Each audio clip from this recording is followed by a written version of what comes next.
Hey guys, welcome back to my channel. It's Ashley Sade. I wanted to come and talk to y'all and also get ready at the same time because like I need to catch y'all up.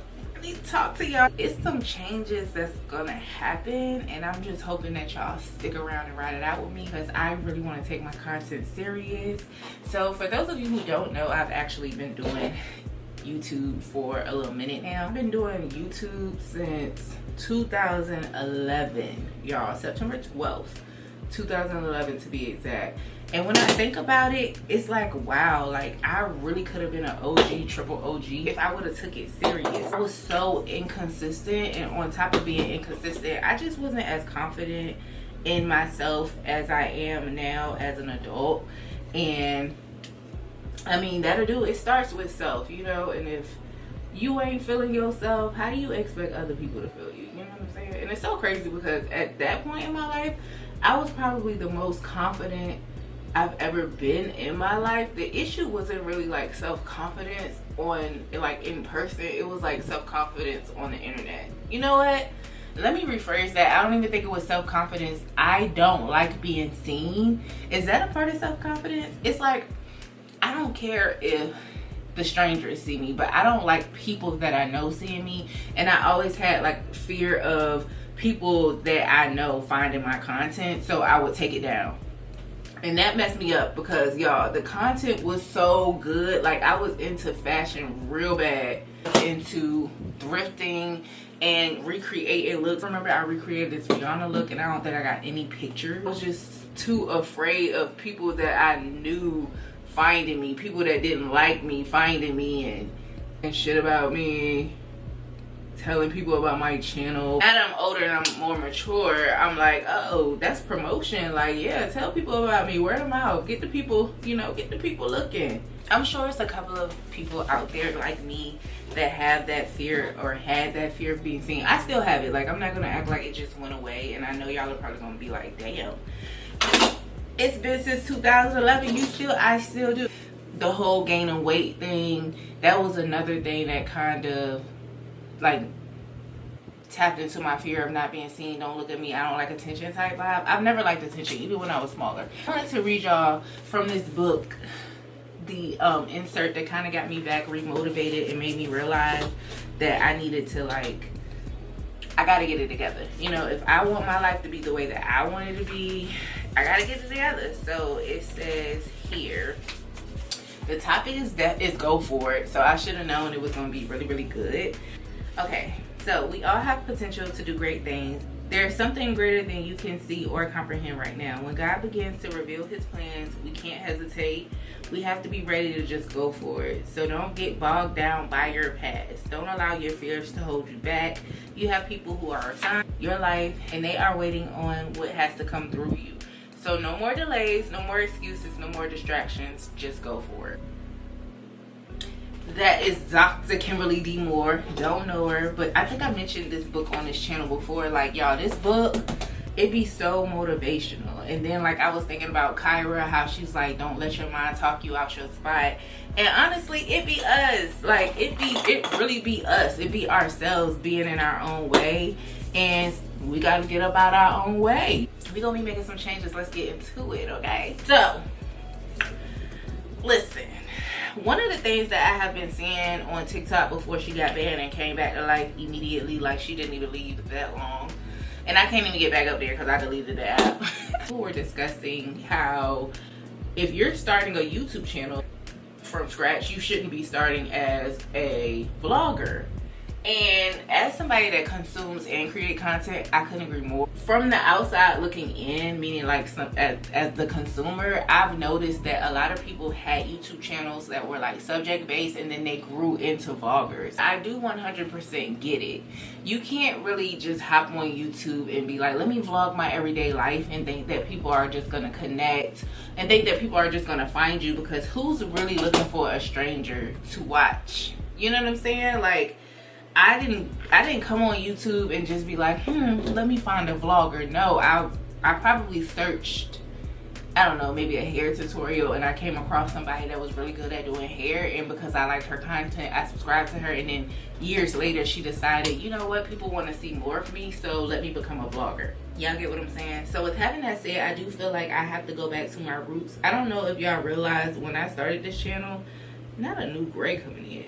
When I started this channel, I started it as a tutorial based channel, like beauty based, because I love all things beauty, I love all things fashion, and I love hair. I was coming from my other channel that was a hair channel, and because it started off as a hair channel in 2011, it was like I was niched down to hair. Like, people didn't want to see anything beyond hair on that channel, okay? So anything I tried to post outside of hair did not get much views. But I couldn't, it was like for a while I couldn't accept that, because I really was just like, it's my channel, I should be able to do what I want. I'm more than hair. I eventually created this channel because I wanted to be able to explore other types of content, and I did just that. I really do enjoy vlogging. However, I do feel like in order for this channel to grow, it does need to be a little bit more organized. I will be going back to implementing more subject-based videos because it makes the channel searchable.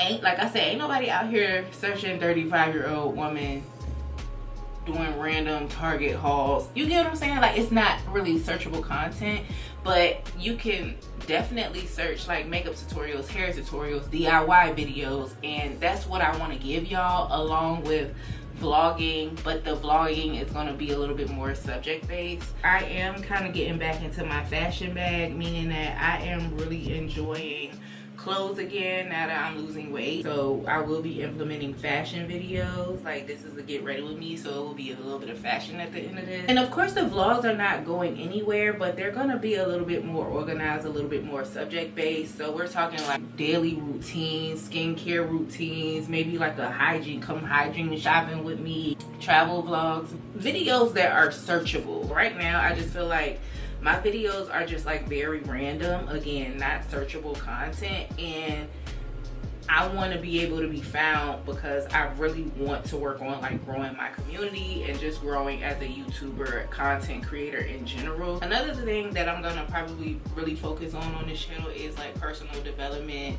and that goes into like my weight loss journey and maybe even life reflections. I am 36, and I said 35 earlier, didn't I? But yeah, I am 36, and I do feel like I have so much to offer as a 36-year-old Black woman in this world. I've been through so much, and I feel like I can just help the younger community. I've always been like an advocate for people not having to go through stuff.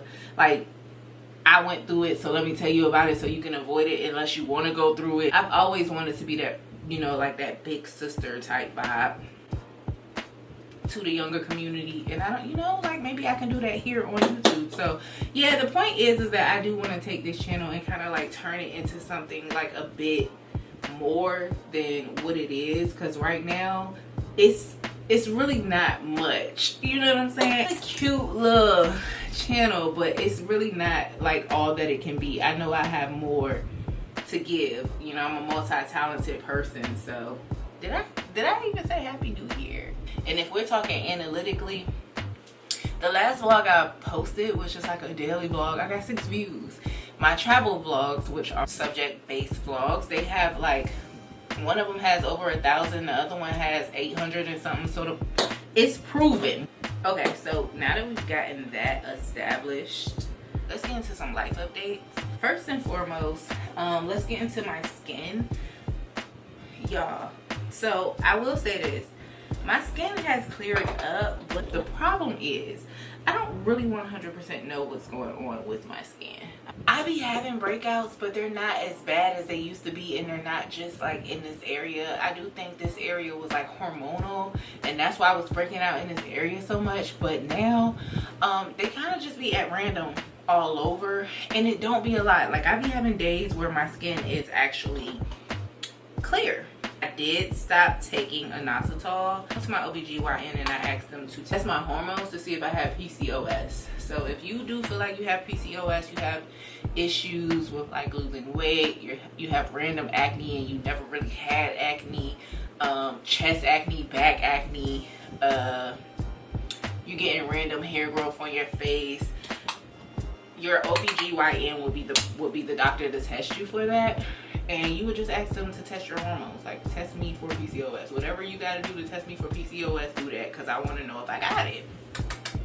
So when I went and got tested, they told me that I did not have PCOS. However, I did have, like, I think they told me my hormones were imbalanced. Like, my testosterone levels were high, and they're not supposed to be that high. So they treated me as if I had PCOS, which means that they decided to put me on, they wanted to put me on metformin and something else. One is a diabetes medicine, it's a high blood pressure medicine, and I just decided to do my own research because it just didn't sound right to me. So I did my own research, and I ended up taking vitamins and supplements.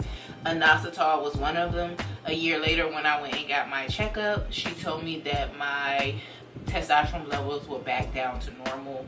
One of the things I did realize though, like, I had stopped taking inositol for a little bit. I ended up taking a break from all of my vitamins mid 2024 because I kind of didn't know if they were working or not. So this was before my follow-up appointment, and my cycle ended up like being weird. And when I mean weird, it means like my cycles, like, I'm 36 years old, so I know my cycles. I know my heavy days, I know my light days, I know, you know what I'm saying? Like, we know how, like, it should be. And my heavy days were light, and I just was like, what's going on here? That was weird to me. I started taking inositol again, and my cycle went back to its normal ways, right? And then a few months later, my cycles went back to being light again, and I was like, So in my mind now, I'm thinking, like, let me stop taking inositol again, because, you know, I did go to the doctor. So now we're talking after the appointment.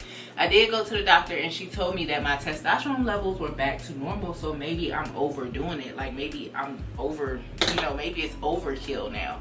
The weight loss, and then also with my testosterone levels, if that was messing me up. I will say I do feel like my cycle is back to being weird again, and then my face is also breaking out again. Even with inositol, I never had 100% clear skin, so I really don't know if it's like, I don't know if I should start taking it again. Only January, and my appointments aren't until the end of the year, so it's like I low-key want to hit my damn gynecologist up and ask her to test my hormones, because I want to know if I should start taking it again, you know. But if you've ever wondered if inositol worked, it worked for me, and I definitely recommend it.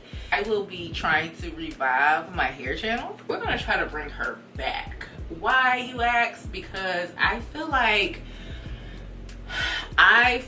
I'm on this journey with my hair, and I really want to record it. Like, I don't know how it's gonna go. I am considering being relaxed. I'm considering staying natural. I'm considering being a straight natural. I don't know. I'm all over the place. I absolutely used to love doing hair, and let me just say this: everything that you do as a hobby does not need to turn into a job. It doesn't need to be monetized. It takes the fun away. The reason why I enjoyed doing hair so much when I learned it is because I didn't know what the hell I was doing. You know what I'm saying? It was like, ignorance is bliss. I was taking something that I did not know much about. I mean, I knew a little bit of something because my mom did hair as I was a kid, and then my homegirl, her mom did hair, and so she dibbled and dabbled in hair, so we knew a little something, but we weren't professionals.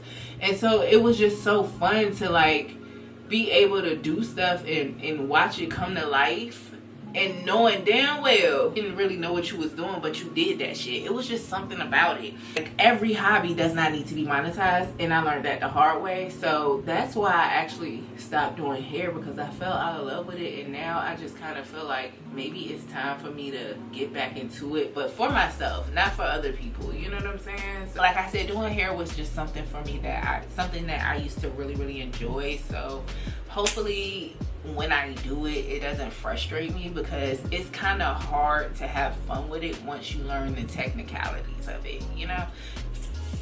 Did I touch on everything? I know y'all are probably wondering about Wegovy. Wegovy is going well. I'm still on 1 milligram. I think y'all know that, right? Yeah, I've been on 1 milligram for 3 months.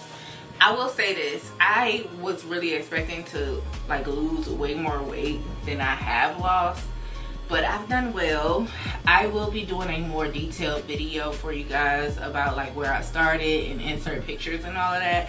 That way y'all can kind of like join in on my journey and anything that I'll be doing, any challenges. If y'all want to do it with me, we can all do it together. For those of you that are new, I started Wegovy in August of last year, which is a semaglutide GLP-1 weight loss shot, and it's been going well. On that shot, I've lost so far like 25 pounds, and then for the whole 2024 I lost 34 pounds. And I did just go to the doctor on Friday and get my blood work done, and of course it came back. My follow-up appointment is until Friday, so I was all up in them numbers, and my numbers look good. Cholesterol still a little questionable, like I still need to bring it down some, but it's not as high as it used to be. I am working the Wegovy. I'm not letting the Wegovy work me, and it's working out. We're losing the weight. Let's move on to 2025 goals. Did y'all do a vision board this year? I decided to do a vision book, but I did it in the back of my planner. It is so cute. So me and my planner last year went together. Had to get the sharpener, but last year me and my planner went together real bad. That was the first year that I consistently used my planner from like the beginning to the end of the year. Everything, like y'all, I use that planner for everything, to track my Wegovy, to track my weight loss, and then I even used it as a wrap up to like wrap up like all the goals that I accomplished at the end of the year. I had already had it set in my mind like, oh, I want to do a vision notebook this year. When I went to look for a notebook, I was looking for a planner too, and I found a planner that just had a bunch of notes pages in the back, and it's so crazy because it just so happened to be the same brand as my last year planner. I just went ahead and added it to the back of my planner. That way, to the end of my year wrap up, it's in the back of my planner, like everything consolidated for 2025 in one spot. That's cute, right? What are some of the things y'all want to accomplish in 2025? For me, of course, I'm still trying to lose this weight. I'm trying to get 28 more pounds off. I want to move. I don't know if a house is in my future right now, but even if a house isn't in my future, I would give me another apartment, give me a townhouse. I gotta move. I've been in this same apartment since 2018. It's time for a change. And then I want to make more money. Who don't want to make money? Like, I'm also better in my relationship with God, but this year I actually like bought so many tools for Bible study. Big Bible. I put the tabs on it yesterday. I got this, the Good and Beautiful Bible Study, exploring stories from the Bible and experiencing their impact on modern lives. I'm excited about that. Y'all know I got the book that I read from earlier. I'm excited about continuing to build my relationship with God and just everything. Some of your 2025 goals down below. I'm pretty sure we can relate. Let's get into the outfit so we can wrap up this video. Right, you guys, this is the final fit. This dress is from Fashion Nova, I believe, and the boots are from Forever 21, and this purse is from Forever 21 as well. And I don't like silver jewelry, and the details on this dress are silver, but when it's silver, I just wear very minimal jewelry. I just have on my everyday gold bracelet, and then my A chain, because it does have like a silver plate in the front. But this is the look. It's cold, so we are gonna stop and get some tights on the way out, but I hope this video was a good, informative update. Just setting some expectations for the new year, and I'm hoping that y'all stay on this ride with me, or you come on this ride with me, but either way, we got to go.